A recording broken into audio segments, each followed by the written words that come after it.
Hi everyone. Wherever there is good, there is evil. As demonstrated, aptly demonstrated in this film, Ben-Hur. You've got a force for good, and in the other corner, you've got an equal force for bad. This just seems to be the human way. We always seem to sort of plumb and root for a champion that sort of mirror reflects how we feel in our own heart. There's no difference between the forces of good and forces of evil on the earth. There's no difference between that and the mirror reflection of that in the heavenly realm. For you do have an angelic force for good. An angelic force that only wants to serve the sovereign Lord of the universe. But then you have the forces of evil, and those have given their allegiance to the ruler of this world, which is Satan the devil. Now this is just an introduction into why I feel as if we have a choice to make. For sure we need to decide for ourselves whether we're going to serve a God, that's if we do believe that God exists, and if that is the case, then we would have a choice to make as to whether we're going to serve him or at least find out what he requires of us. This is not a preaching activity I'm doing here now. It's more of an eye-opener thing, really. For I have since heard that according to my Jehovah's Witness, my mother, she's saying now that they don't write anything down. Like, they don't approach anybody. Well, you know that yourselves. They haven't approached anybody the way we used to. We used to sort of beckon them, didn't we? And if there was a spark of interest, we would then sort of pounce on them. And this kind of made your day, didn't it? If you was pioneering and so somebody showed a bit of interest, then you'd spend another hour talking to them. But things have changed, and things will change again. For we are getting close now to the preaching work coming to an end. There's no way we can prove this. It's just a feeling that's going around, and I sense it as I still have communication with active members of the Jehovah's Witness religion. I believe that they're being prepared now for the new message. This is something I've talked about on an earlier video. I've referred to it as the Jeremiah message for the reasons that Jeremiah would give out a very, very unpopular message, and he wasn't widely received with any token affection at all. I believe that that day is rapidly approaching, that this new message that the Jehovah's Witnesses will be giving out, they are being groomed for it now. It's too much of a coincidence for them to suddenly expect all their publishers and all those that have got an attachment to that religion. It's too much of them to expect them to just adopt all these new rules. But naturally my mother will do. For the 59 years that she's been in that religion, she will adopt whatever changes that they're likely to throw out to her. But what was interesting the other day was, nearly for 2 years now, I've just been dropping little bits of seeds and sprinkling, I wouldn't say doubt, I'd say truths regarding the extent of child abuse within the Jehovah's Witness religion. And so this conversation that came back to me Friday was my mother telling me that the Watchtower study that they've just had has delved into it in a great fashion about the extent of the infiltration of Satan's wickedness even in so-called God's true organisation. This is what she's saying. I found that very interesting, because for 2 years, obviously, we've been sort of party to the Australian Royal Commission. We've obviously all of us gone through that, whereas your devout Jehovah's Witnesses will have shunned that and not give it any sort of airtime at all. But the fact that she rang me, and I think what she was trying to say was, well, I shouldn't have been so harsh on you, Martin, because, you know, all of a sudden her own leaders are telling her something that I was telling her 2 years ago, that they do have a problem, a big, big problem. But it was refreshing that my mother was able to still have this very, very open friendship with me. And why shouldn't she?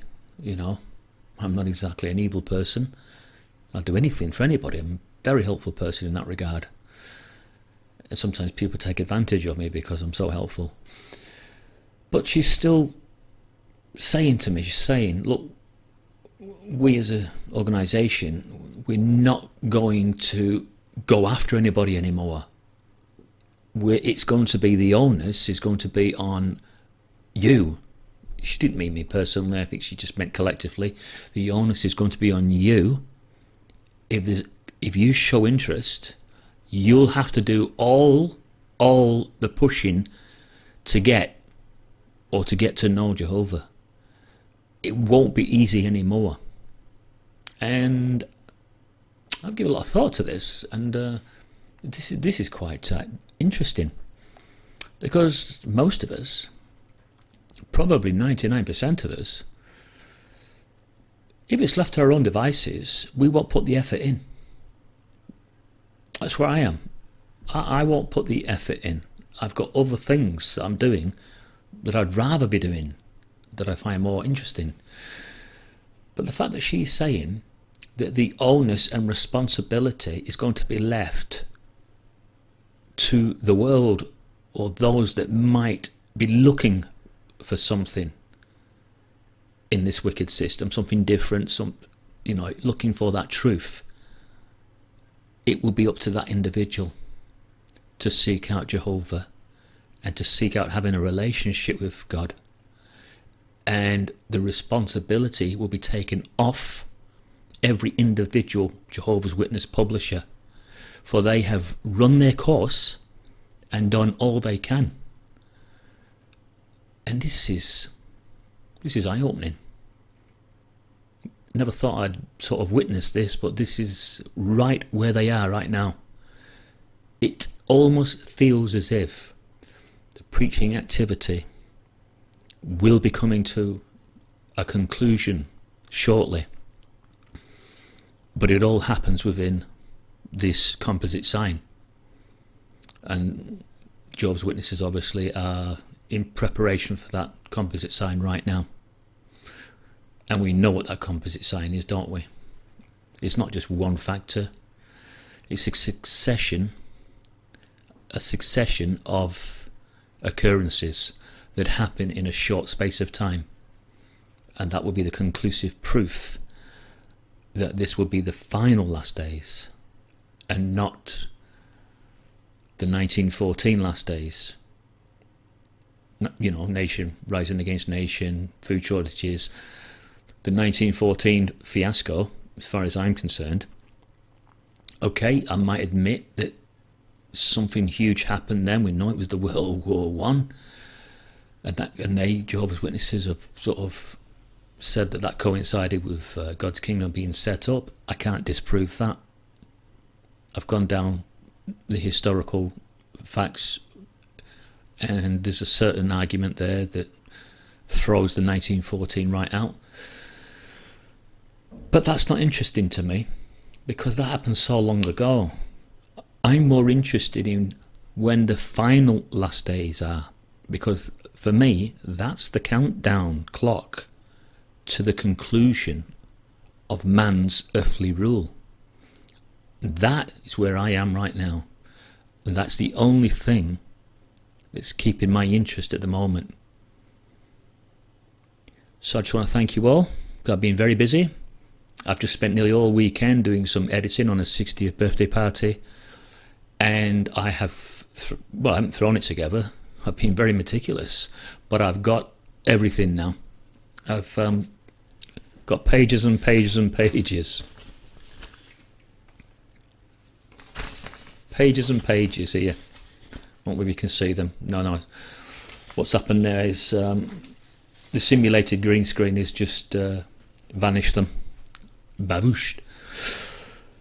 So I'll leave it there then. Yeah, Mum. Yeah, you're coming round a bit. You're suddenly starting to see things from what I told you 2 years ago, and you're now saying what was concerning me at the time. I don't think you'll leave that religion. I think it's all you've ever known.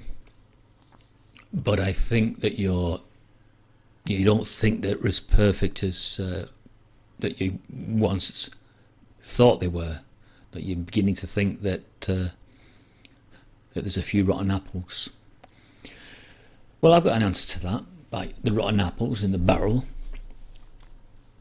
See, I don't believe that every apple is rotten, because there are some very, very honourable Jehovah's Witnesses. I think you have to admit that there are. But there's also a lot of phonies. And it's very difficult for a human to know who those phonies are. You know, you'd have to be able to look into someone's heart to decide whether they're a true Christian or not. So I should imagine at some stage they will just leave and fall away, because once the true test comes upon them, they just won't be able to stand up to it. And the true test will be when we get into the Great Tribulation and the hardships begin. And that's when people will probably have to rely on God a lot more than they are currently doing. And I believe that that's when you'll see the separating of the true sheep from the goats, although a lot of people have argued that some of that's been taking place. I don't know. I think it makes more sense if that was taking place during the tribulation, but I'm open to any suggestions on that, because it's a bit difficult to 100% get behind either fact at the moment. So there you go. I'm going to leave it there. I'm going to get back to my editing shortly, make myself a cup of tea. So thank you all, and goodbye.